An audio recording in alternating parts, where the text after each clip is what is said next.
Hey horror fans, once again, it's the Horror Miser Monty G here to do another video tag. This one is the Hammer Dracula tag.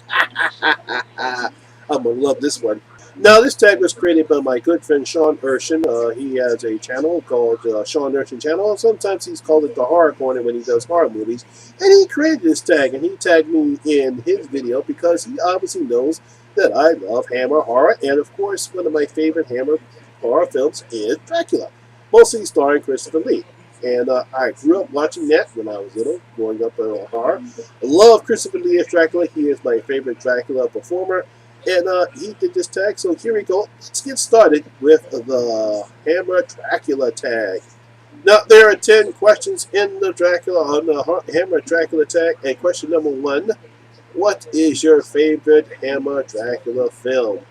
Well, it would have to be, and there's no doubt about that, Dracula Has Risen from the Grave. Oh man, I loved it. Christopher Lee, of course, is his stunning best. We don't have Peter Cushing in this one, but we do have, I think, one of the better female protagonists in this film. That will lead to another question later like that, later down the line. And but it's Christopher Lee at his best. He actually does have some nice lines in this one.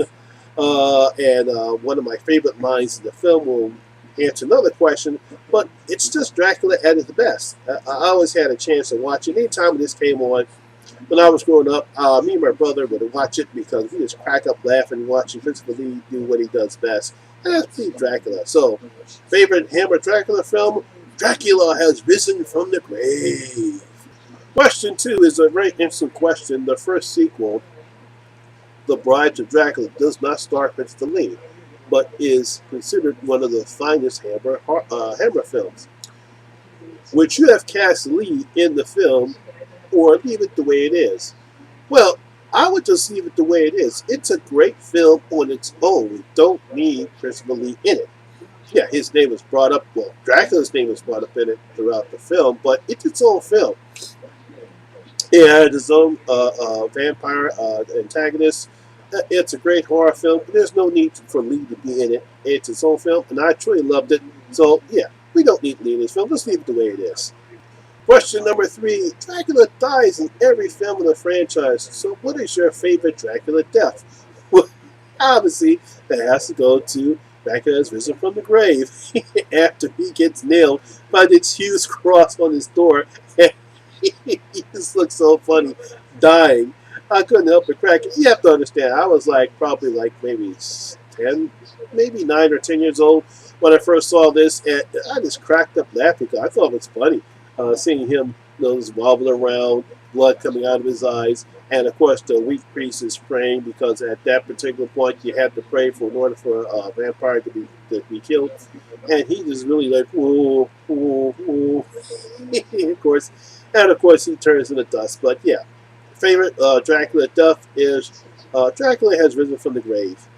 Question number 4: in Dracula, Prince of Darkness, Christopher Lee has no dialogue. Do you think the film would have been better if he has it, or just leave it the way it is?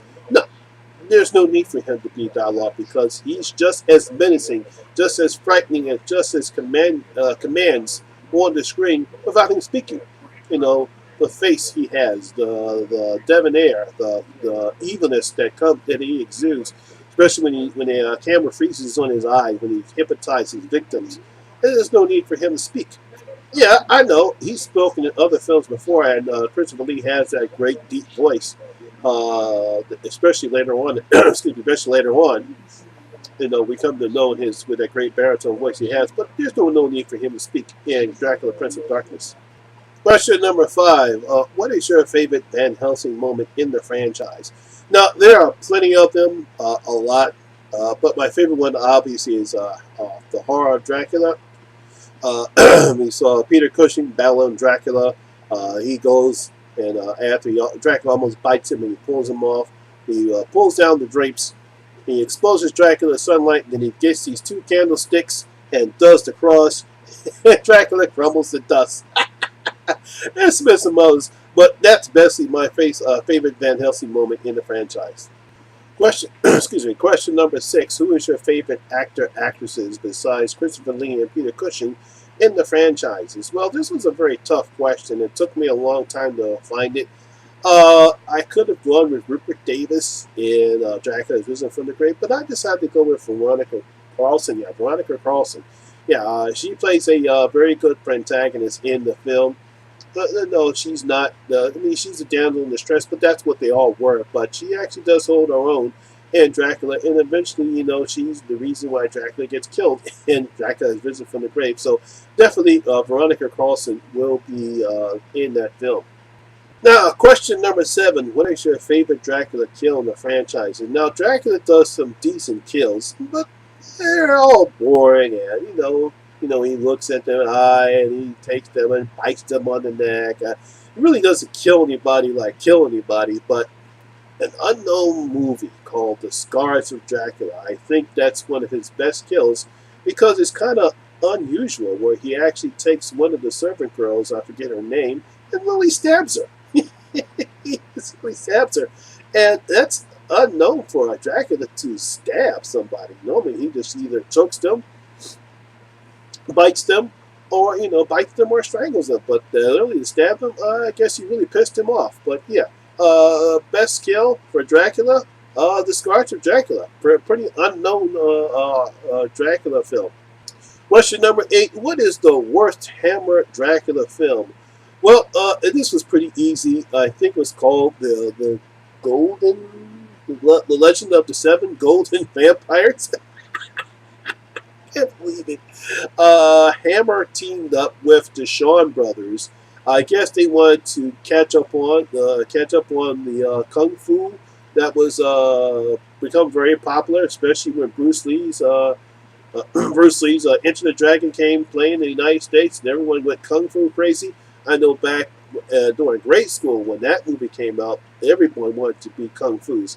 You had dudes trying to think they can do nunchucks. Unfortunately, kept hitting their heads. I digress. Yeah, but unfortunately, yeah, that was not a very good film. I feel sorry for Peter Cushing. I guess he decided to take a paycheck and start in it. But yeah, worst Hammer Dracula film was The Legend of the Seven Golden Vampires. Question number 9: What is your favorite Dracula moment in the franchise? Well, obviously, once again, we go to Dracula has risen from the grave. He has taken Marie. I think that's what the niece's name. I think that's what her name is. He's walking up to the castle. He can't get in because it's a huge cross blocking his whatchamacallit. He literally just throws it to the side and says, "Get that thing out of my sight!"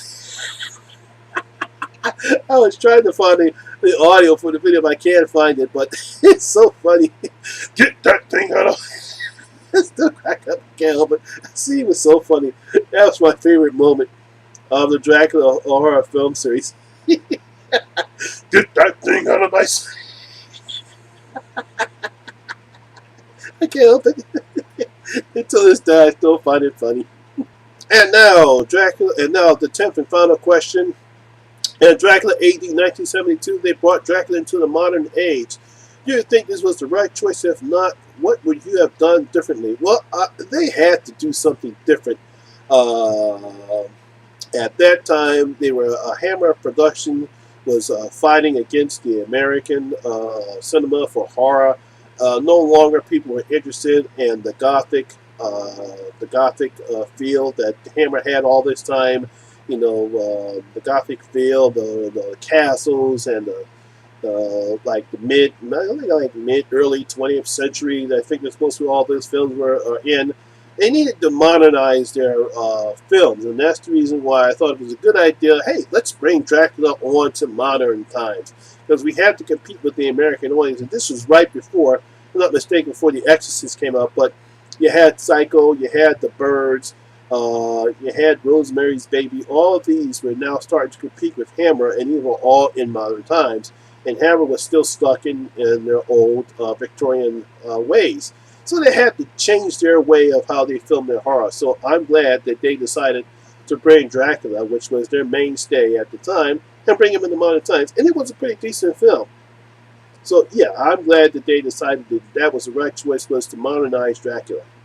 Well, that is it. That is all the questions. Once again, this is Sean Erschen's tag, so I want to thank Sean for tagging me. Now I come to the video where I'm supposed to tag people. Now, when it comes to old school horror, uh, I don't know how many people actually have seen all of the Dracula films or not.